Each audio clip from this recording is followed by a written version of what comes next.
Hello there, very good evening and a warm welcome to the news live on Rupavahini Channel I. I'm Shram Mascarenhas. I'm Thilina Udayaratna. We begin with a look at the headlines for tonight. Several reservoirs and rivers are on the verge of overflowing. Heavy rainfall is expected in the next few days as well. Grades 10 to 13 in schools have been reopened. The Attorney General informs the Health Minister that new legislation could be enacted on those who have not received vaccinations. The Minister of Sport says that the national cricket team is en route to glory due to stern decision-making. 2 persons die in an accident on the Pasyala-Girula road. The United States reopens its borders to tourists after 20 months.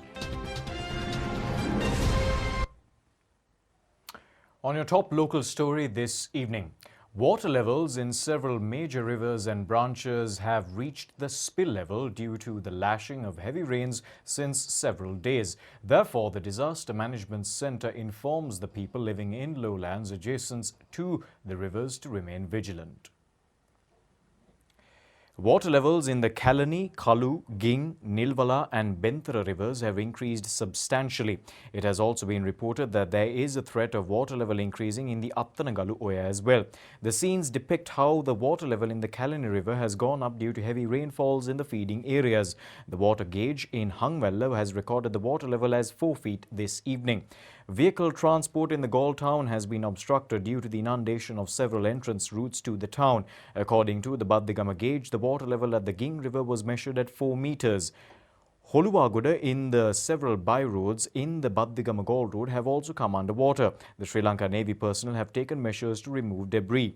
Meanwhile, it has been reported that many roads and low-lying areas in the Anuradhapura district have also been inundated due to torrential rains. Our correspondent says water levels in all tanks in the district are nearing the overflowing level. 4 out of the 8 sluice gates in the Daduroya reservoir were opened by 4 feet this morning. Engineer in charge of the reservoir has informed the residents in low-lying areas to be cautious. The sluice gates in the Randanigala and Rantambe reservoirs have been automatically opened with the incessant rainfall in the area. Duty engineer of the Randanigala reservoir, D.M. Dharmadas, says as a result, a massive water capacity is being released to the Mahaveli River. Yodala in Minipe, located near the Minipe Anicut, is faced with a threat due to the excessive water volume accumulated in the river. As a remedy to the problem, certain locations in the Yodala have been blocked with sandbags. The Victoria and Kotmale reservoirs are also overflowing.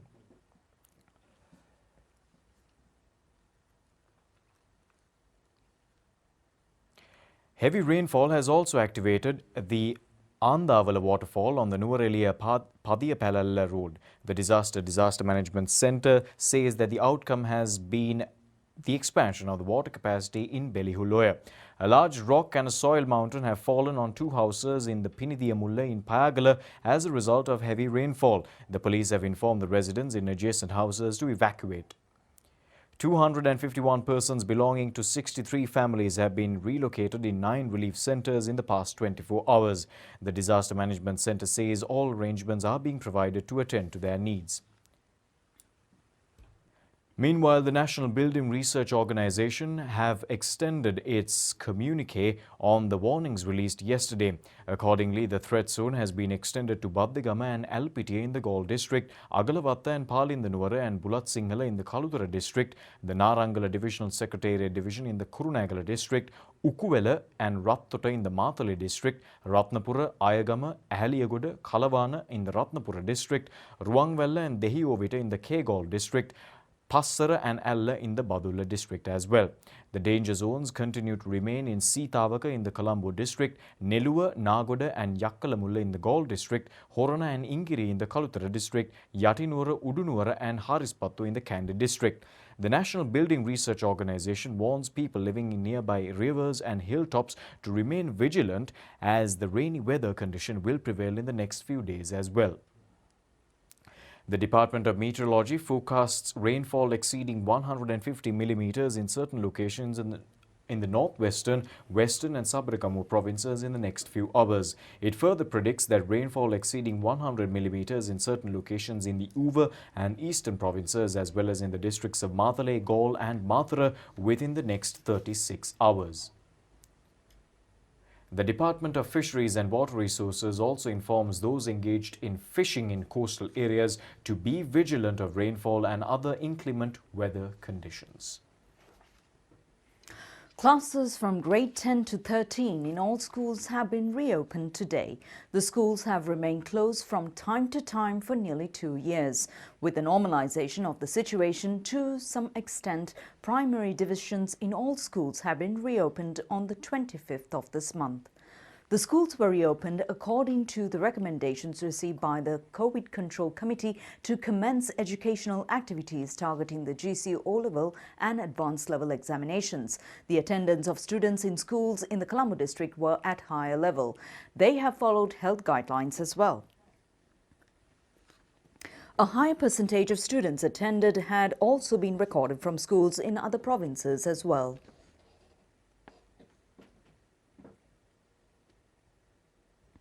Students in Sinhala and Tamil schools in Nuwara district were seen arriving in school in an upbeat mood, disregarding the bad weather condition prevailing in the area.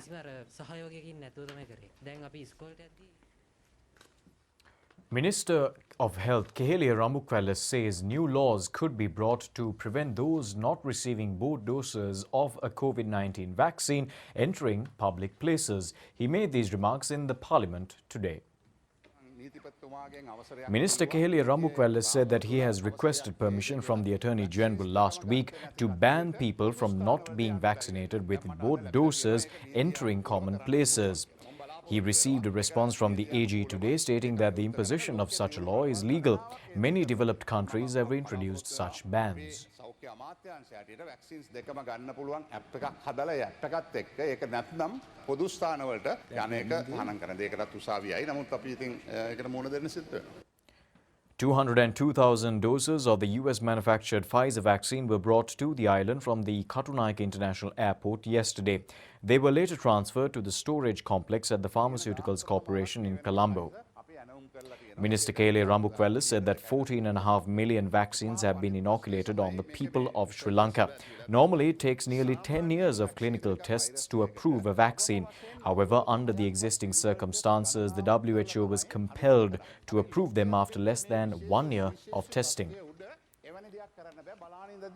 මැරෙන තත්ත්වයකට පත් වුණා. ඒ නිසා තමයි අවුරුද්දක් යන්නත් පෙර සාමාන්‍ය සම්ප්‍රදායෙන් බැහැර වෙලා යම්කිසි 29,436,590 doses of vaccine have been inoculated under the COVID-19 immunization program. The number of those who have received the first dose is 15,799,310, while the number of persons who have received both doses is 13,581,028. The booster vaccine has been delivered to 56,252 persons.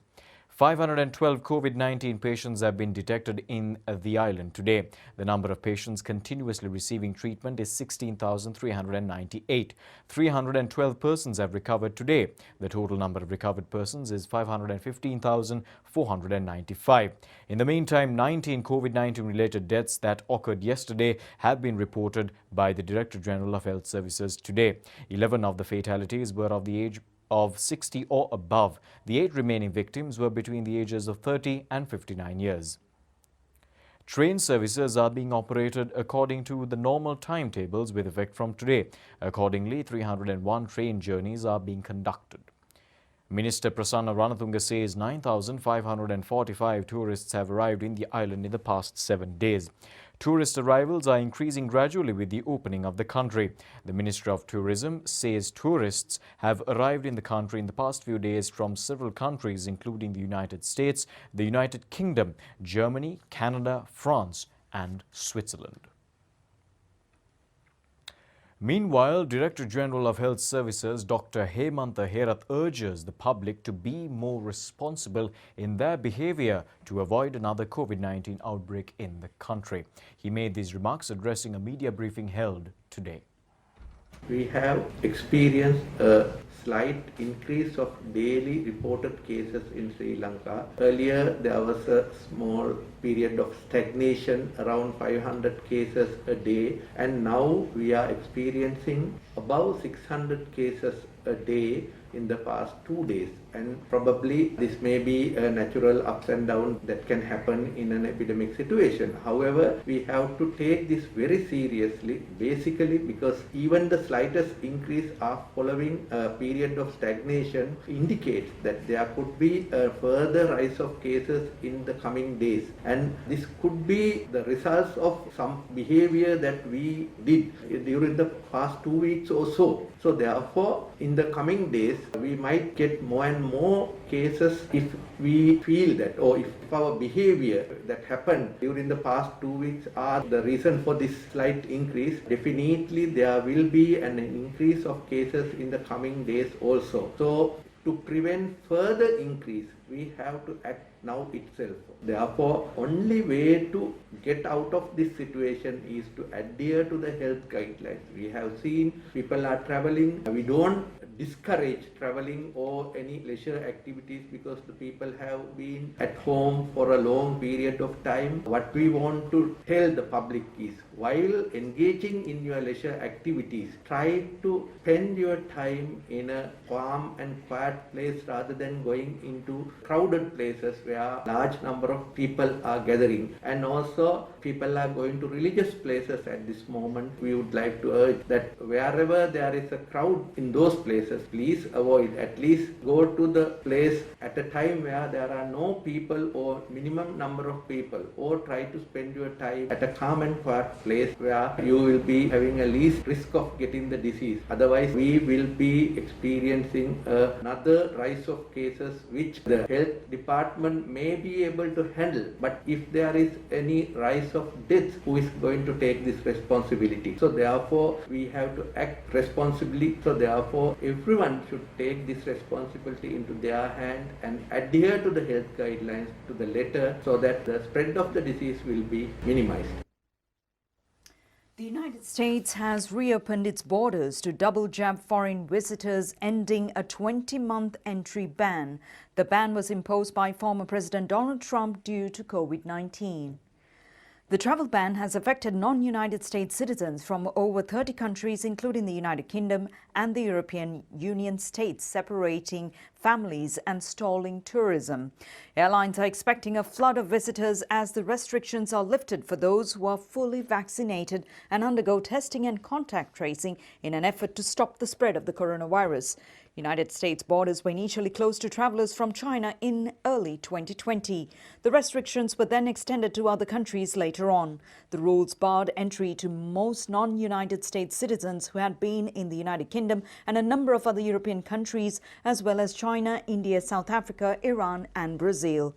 Under the new rules, foreign travelers will need to show proof of vaccination before flying, get a negative COVID-19 test result within 3 days of traveling, and hand over their contact information.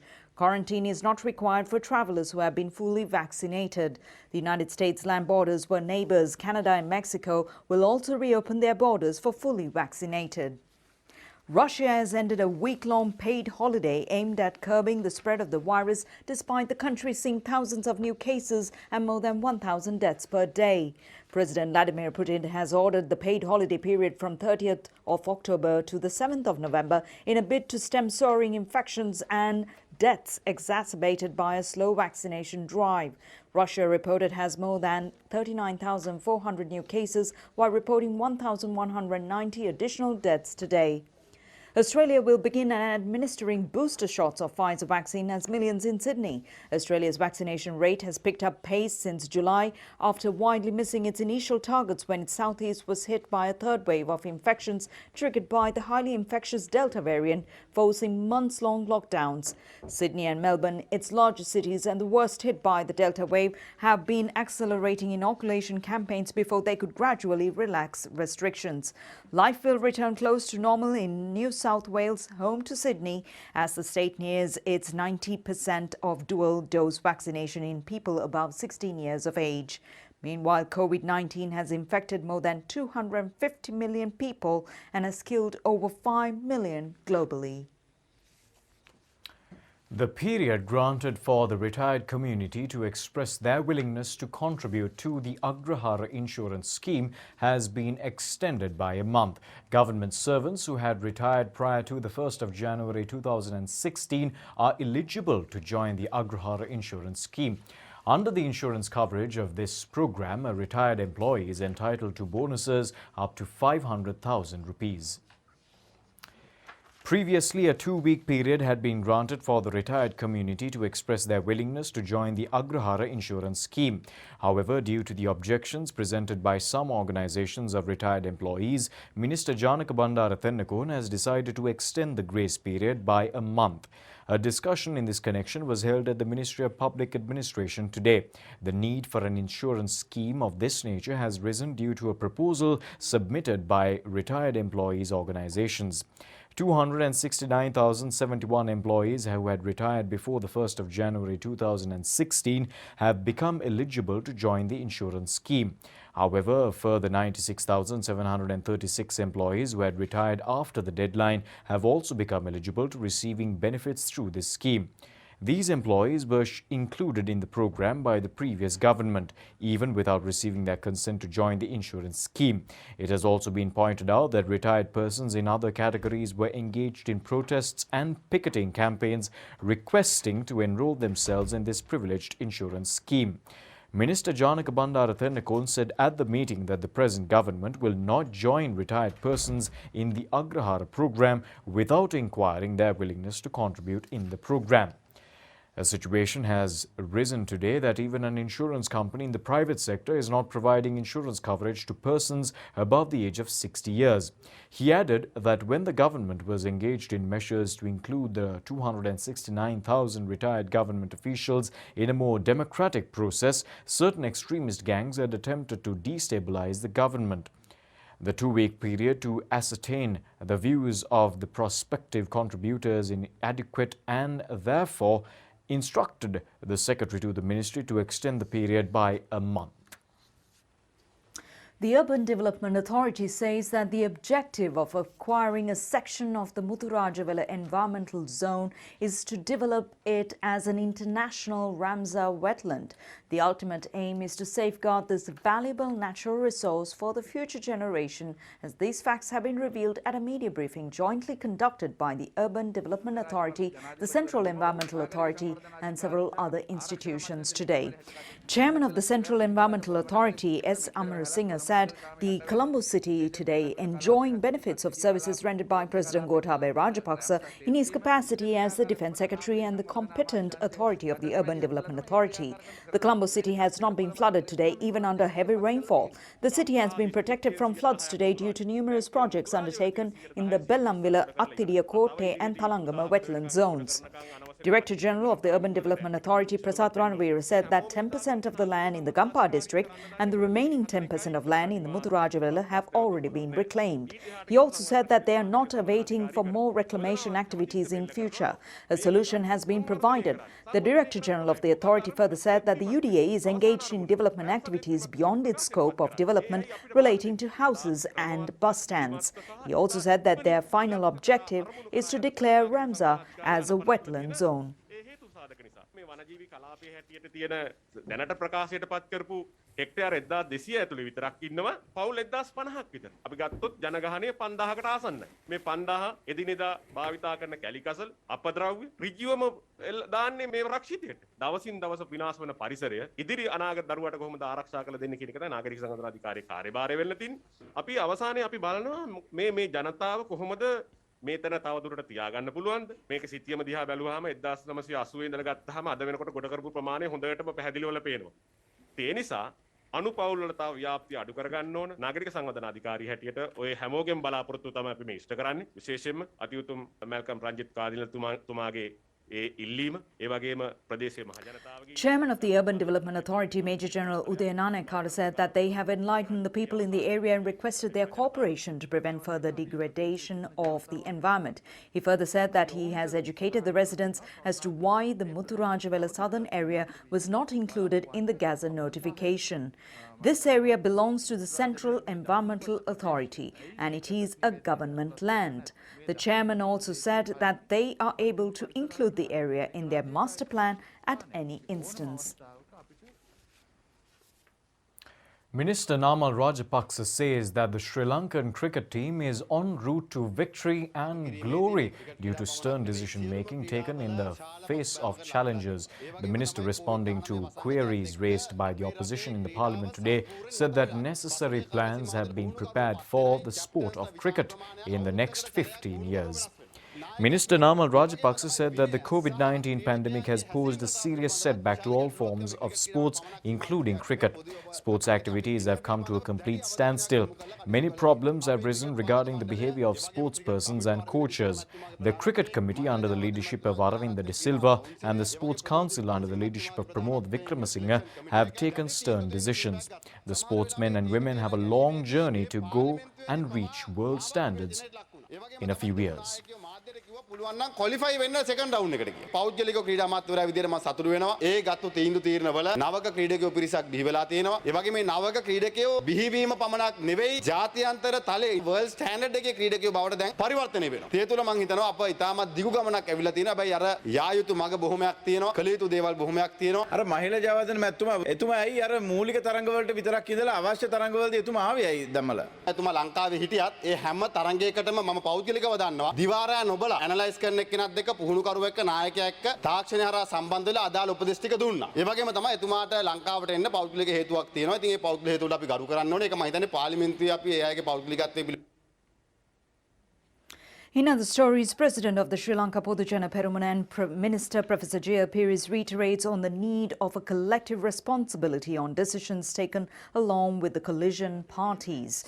In an alliance government, he has made these observations at a media briefing convened by the SLPP to clarify on the current situation in the country today.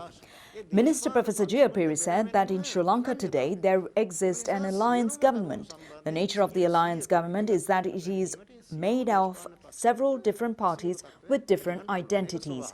He added that therefore all political parties in the alliance do not agree with all factors, but they all act under one government according to a common set of national policies. The national policy is being prepared through internal discussions with the participation of all groups. He also said that here are no opposing groups within the government. All parties must adhere to the decisions even when they are not popular. In other news, the ceremony to lay the crest gem of the Sanda Hirusaya in Anuradhapura took place at the auspicious time amidst the blessings of the Mahasangha this morning.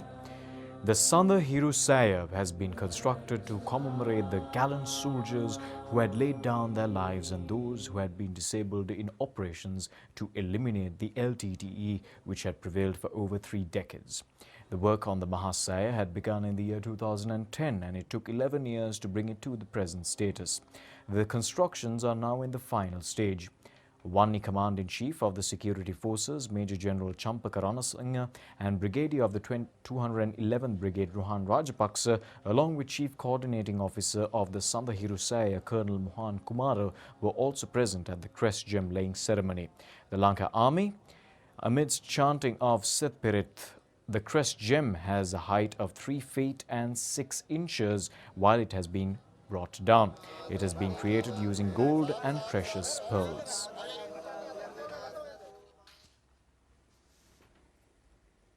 Minister Dalasala Peruma says that there is a possibility of re-strengthening the state media institutions. Responding to queries raised in Parliament today, the minister further said that a program is being prepared in this regard. Minister Dalasala Peruma said that the media opportunities in the world have been changed in the past 10 years. This was not relevant only to Sri Lanka. The social media influence is increasing. There are shortcomings in state media as well. A problem have also been arisen regarding media creativity. In addition to excessive number of employees due to the pension scheme introduced in the year 2016 by the chairman of Lake House Group, around 600 excess employees had left their jobs. However, an equal number of employees have gained employment in the institute since 2016. This has created a serious managerial problem. 2 persons have been killed in a motor accident down the Pasyala Girula road this afternoon. The accident has occurred when a container clashed with a van.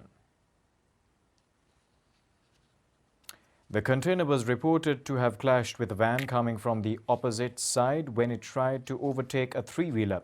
The van driver and a woman were killed in the incident, and the injured infant was admitted to the Watupitiwala Hospital and an injured woman to the Colombo National Hospital. The Nittambuwa police station is conducting further investigations.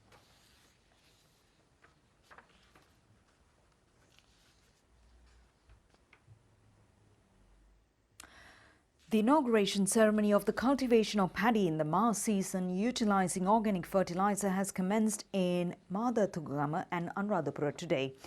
The State Minister Siripala Gamlath has presided over the event. The ceremony of the carbonization paddy farmlands has been named as the Feast to Enrich the Fertile Soil. The event has commenced with the chanting of Setpirit by Mahasangha. Farm organizations in Madhatugama and the residential farmers have participated on the occasion. Distribution of the necessary seed paddy for the March season has also taken place. වගා කරපු ගොවි මහතුරුන්ගේ වීටි ගෙවල් වල තමයි තියාගත්තේ පහුගිය දවස්වල. ඒ වෙලාවෙම වෙළඳපොළට ආවේ නැහැ. හැබැයි මේ නිසා මේ කන්නේම මිල වැඩි වෙලා තියෙන්නේ. දැනටම රුපියල් 80කට අඩුවෙන් කිසිම මේ කිලෝ එකක් ගොවි මහතුරු විකුණන්නේ නැහැ කියන එක මම මේ අවස්ථාවේ සහතික වෙනවා. ඒ අඩුම මිල. එහෙනම් යම් ආදායමේ අඩුවක් ආවම අපි නිෂ්පාදනය කරන නිෂ්පාදනයට ඉහළ මිලක් ලැබෙනවා කියන එක මේ අවස්ථාවේ අපි සහතික කරන්න ඕන. ඒ තුලිනොත් අපේ යම් පාඩුවක් වෙනවා නම් ඒක අපිට පියව ගන්න හැකියාව තියෙනවා. State Minister Siripala Gamlath said that farmers keep in their premises their harvest of the current season as well as the upcoming season. As a result, the produce has not reached the market. The outcome has been increased in the paddy prices. The State Minister also said that even today the farmers do not sell a kilo of paddy for less than 80 rupees. This is the lowest price. The President has clearly understood the present situation. He also said that there are groups which engage in protest with the objective of political ambitions. The farmers have come forward to cultivate more than 50% of the available lands as they have realized President's decisions.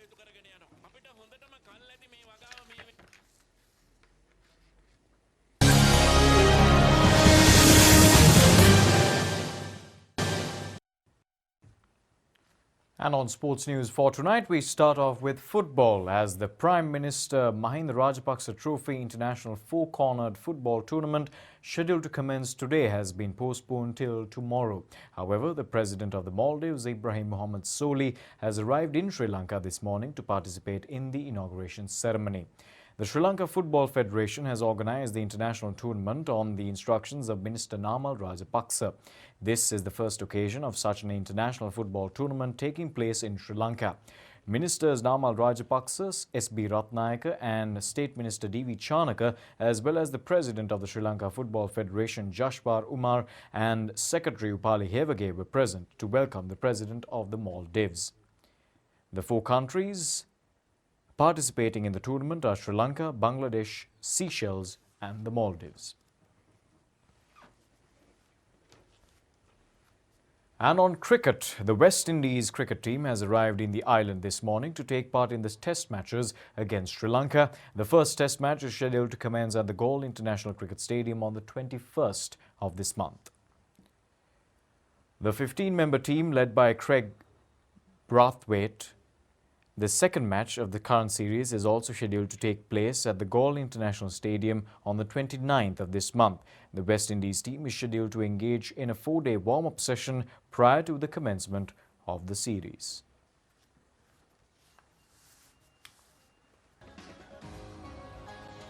Well, that's a wrap on tonight's Rupavahini English News. Join us once again tomorrow. Until then, thanks for watching. Take care. Good night.